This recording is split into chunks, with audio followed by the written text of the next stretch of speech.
La pregunta de la semana en la Escuela Sabática al Punto es: ¿quién es mi prójimo y cómo servirle? Acompáñanos.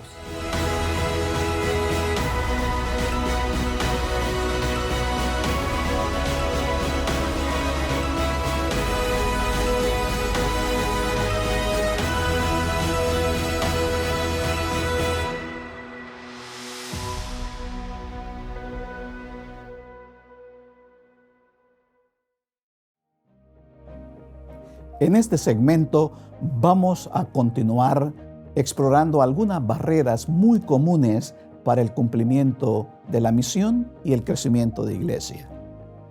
En el segmento anterior consideramos las siguientes barreras: cultura de aislamiento, cultura de programación versus cultura de misión. Número 3, cultura de mentalidad de derecho. Número 4, cultura de la tradición. Y la última que consideramos en el segmento anterior fue la cultura de la toxicidad. En este nuevo segmento vamos a explorar una sexta barrera, y es la falta de fe. Muchas personas no se aventuran al cumplimiento de la misión porque les asalta el siguiente pensamiento: pastor, la gente no quiere escuchar, la gente no abre la puerta, la gente no es receptiva. Falta de fe. De paso, en esta barrera, yo quiero mencionarle una cita, un pensamiento de mi autora favorita. Ella dice: los corazones de las personas hoy no son más duros de lo que eran en los tiempos de Cristo. Esa es una realidad. Tanto Jesús como los apóstoles, la iglesia de los primeros siglos, enfrentaban por igual este tipo de barreras. Y entonces la falta de fe nos puede atemorizar a no cumplir con la misión porque la gente no es receptiva hoy. Una siguiente barrera, la número 7, ministerios sin misión. Recomiendo hoy que en su iglesia usted pueda hacer una evaluación de qué ministerios realmente están cumpliendo con la misión bíblica, la misión de Dios. Porque puede ser que existen muchos ministerios desenfocados, sin propósito. Así que los ministerios sin misión podrían convertirse en una barrera para la misión. Una octava barrera es el enfoque interno de las iglesias.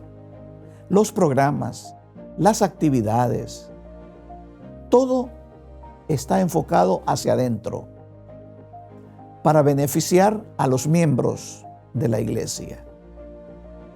Pero nos olvidamos de un factor clave, que es el enfoque externo, el contacto con la comunidad. Por eso un experto en misión habla acerca del concepto The Church Without Walls, la iglesia sin paredes. Este es un concepto interesante. Cuando nosotros llegamos a una iglesia y nos encerramos para nuestras actividades, que son buenas en sí, pero estamos aislados de la gente. Y entonces hay 4 paredes que nos impiden que la comunidad nos vea a nosotros. Pero al mismo tiempo esas 4 paredes impiden que nosotros veamos las necesidades de la comunidad. Y tal vez por eso se piensa en el concepto la iglesia sin paredes. Porque usted y yo hemos sido llamados a construir puentes con la comunidad, no a levantar paredes. Y esto el enfoque interno puede convertirse en una barrera para el cumplimiento de la misión. Barrera número 9. Falta de relevancia en las estrategias de misión. El mundo cambia frente a nuestros propios ojos. Y no sería sabio hoy en el siglo XXI querer diseñar e implementar estrategias de misión que trabajaban allá por los años 1940. Para aquel momento, para aquel contexto cultural, eran fenomenales esas estrategias de misión. Ahora a usted y a mí nos corresponde evaluar si aquellas estrategias de misión de 1940 nos van a ser igualmente efectivas hoy en el siglo XXI. La respuesta que anticipo es no lo van a hacer. Entonces necesitamos nosotros ser creativos, estudiar la comunidad y ver qué estrategias de misión podemos implementar para alcanzar y ser efectivos en llegar al corazón de las personas del siglo XXI. Barrera número 10. Darle prioridad a los programas y procesos antes que a las personas. Esta es una barrera bastante común. Las personas en nuestra iglesia deben de ser prioridad para todos nosotros. Tanto las personas miembros de iglesia como los nuevos creyentes, como las visitas que tienen la bendición de venir y adorar con nosotros. Los procesos no deben de ser más importantes que las personas. En algunos lugares, esa es una barrera para la misión. Y la última barrera que quisiera compartir con usted hoy es falta de un plan de acción. Yo por ahí escuché un refrán colombiano que dice: el que no sabe para dónde va, ya llegó. Ese refrán contiene una reflexión seria en relación al papel de la iglesia y el cumplimiento de la misión. Necesitamos tener un plan bien definido de misión. Muchas personas no se activan en las actividades de misión porque todavía no hay un plan, no hay una visión que se les ha compartido. Así es que estas barreras pueden ser evitadas y de esa manera la iglesia va a producirse exitosa, es decir, será una iglesia productiva en materia del cumplimiento de la misión. Reflexionemos en estas barreras y considerémoslas una vez más. Esto fue todo por hoy. Será hasta la próxima. Paz y bendición.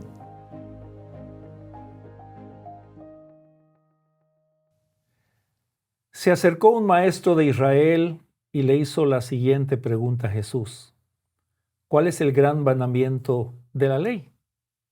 Y Jesús le respondió: amarás al Señor tu Dios con todo tu corazón, con toda tu alma y con toda tu mente. Este es el primer y grande mandamiento.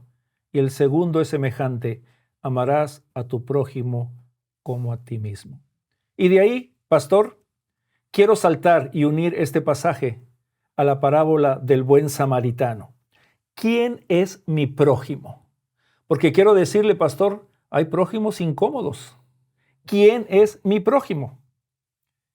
La palabra de Dios, ¿verdad?, nos recuerda este incidente tan interesante que está relatado en el Evangelio de Lucas, en el capítulo 10.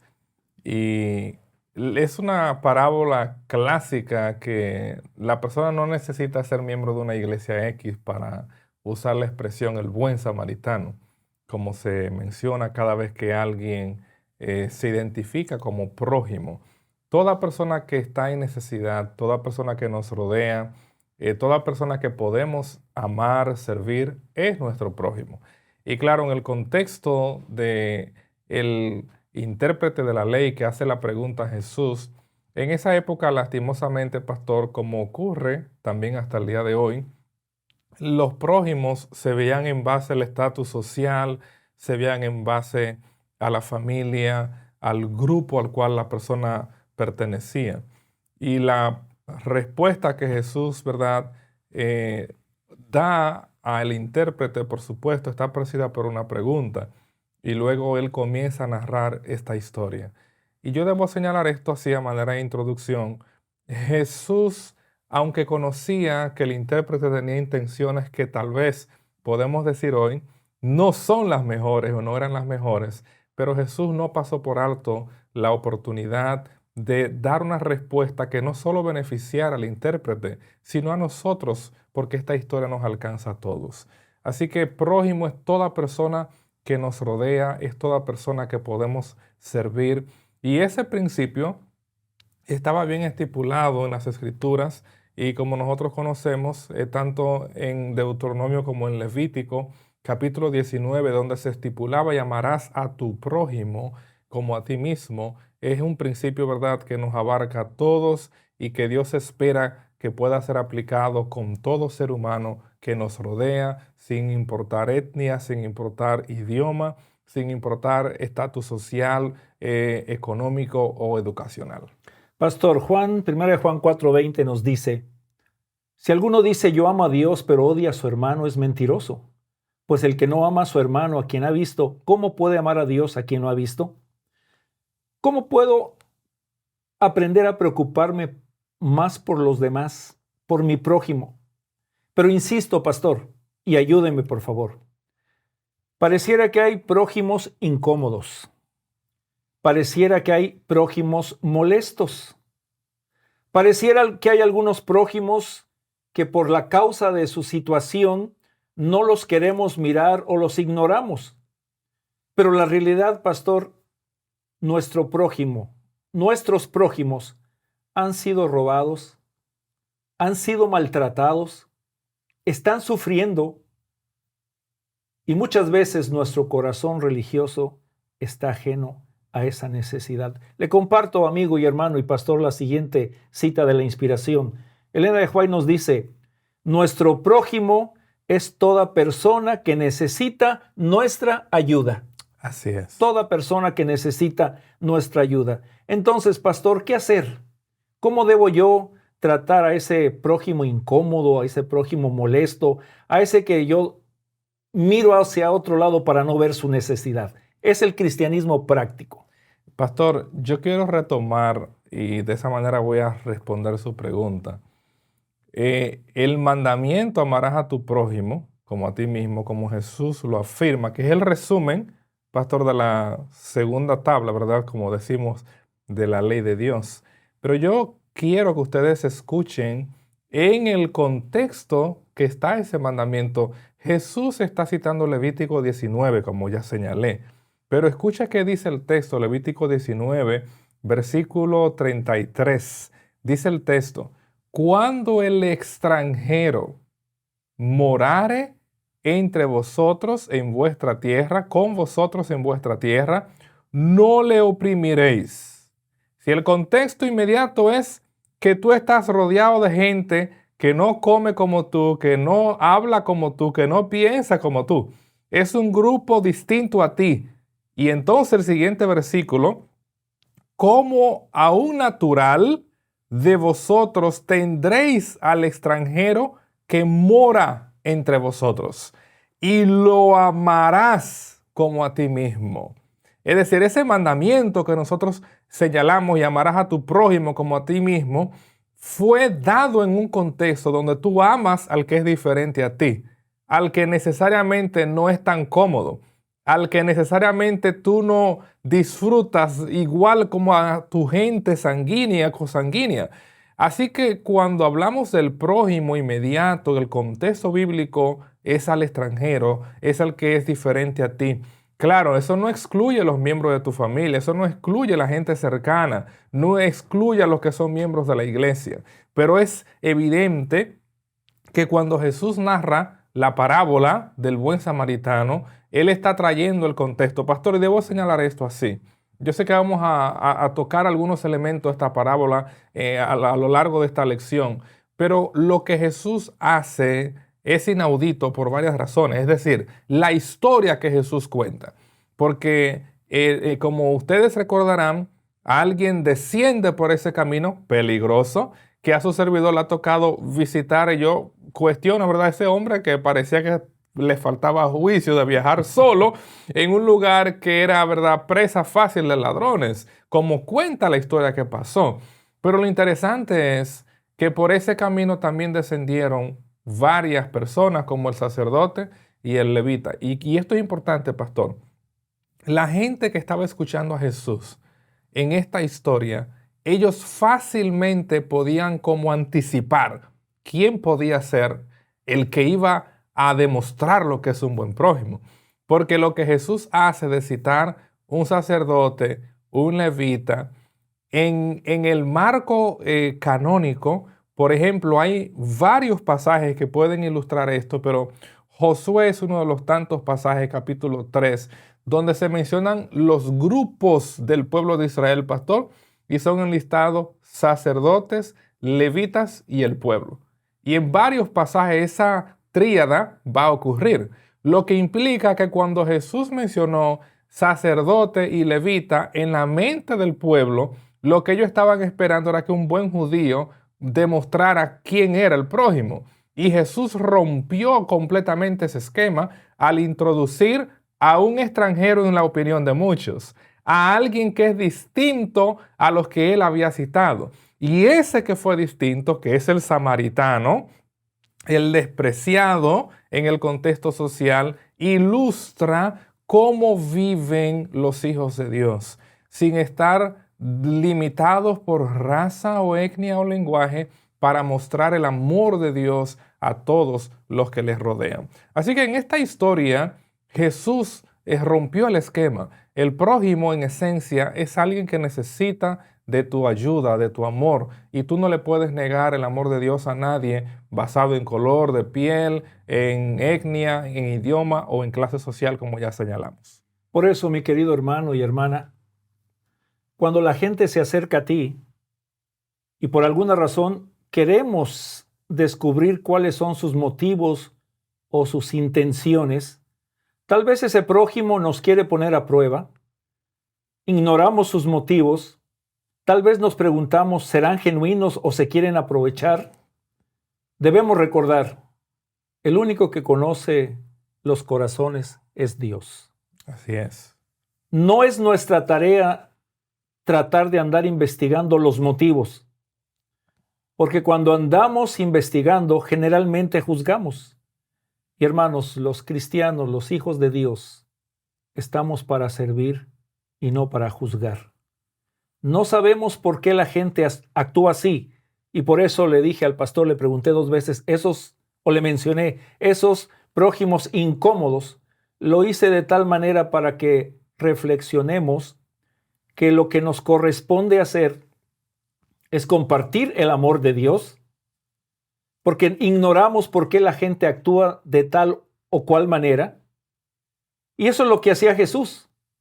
Cuando a Jesús se le acercaban con preguntas incómodas, Él les servía, Él los sanaba, Él los restauraba, pastor, sin excepción.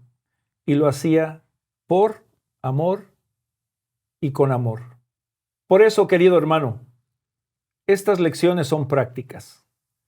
El prójimo, pastor, recuérdeme por favor, ¿quién es mi prójimo? Voy a ser bien explícito, pastor, mencionando la parábola de nuevo. En la parábola hay varios grupos de prójimos o varios grupos de personas. En primera instancia, los ladrones que golpean, despojan al viajero solitario representan a un prójimo que lo único que le interesa es quitarle a los demás lo que tienen. Si hay gente que tal vez no te va a despojar de una ropa hoy, pero te quiere quitar tu dignidad, y ese no es el prójimo al cual Jesús nos ha llamado a ser parte. El otro grupo de personas que está representado en la parábola es precisamente el grupo, pastor, de religiosos, que solo hablan pero no hacen. Y en ese grupo Jesús espera que tú y yo tampoco estemos, porque tanto el levita como el sacerdote, ellos ilustran al grupo de seres humanos que lo único que les interesa es preservar, cuidar lo que tienen. Es decir, no voy a hacer esto porque me expongo, puedo dejar de servir en el santuario, tú puedes nombrar cualquier excusa.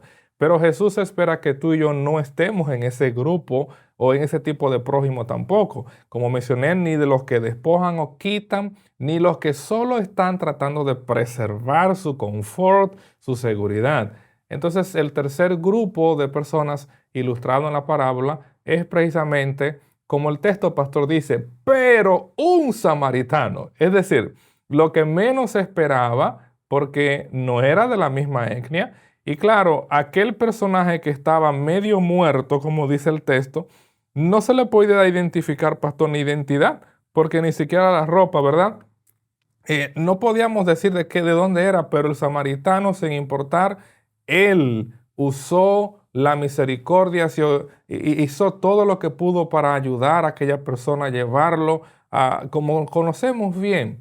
Entonces, en ese punto, toda la historia se resume. El prójimo es quien necesita de ti, es quien te rodea a ti. Y tú y yo amamos y servimos porque nuestra relación con Jesús, nuestro amor a Dios, no nos puede dejar inertes ante el sufrimiento de los demás. Cuando tú y yo decimos que amamos a Dios y a Jesús, lo mostraremos de forma práctica, Amén. sirviendo a nuestro prójimo. Gracias.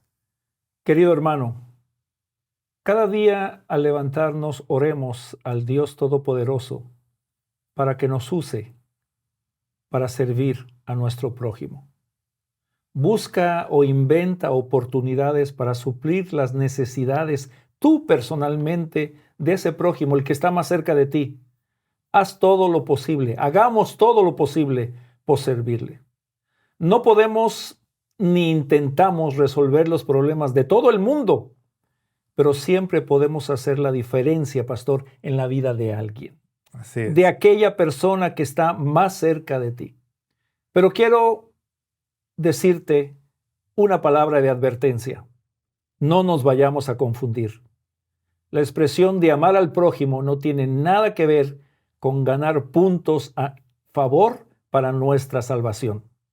Amamos a nuestro prójimo es una demostración de que ya estamos disfrutando los beneficios de la salvación en Cristo Jesús.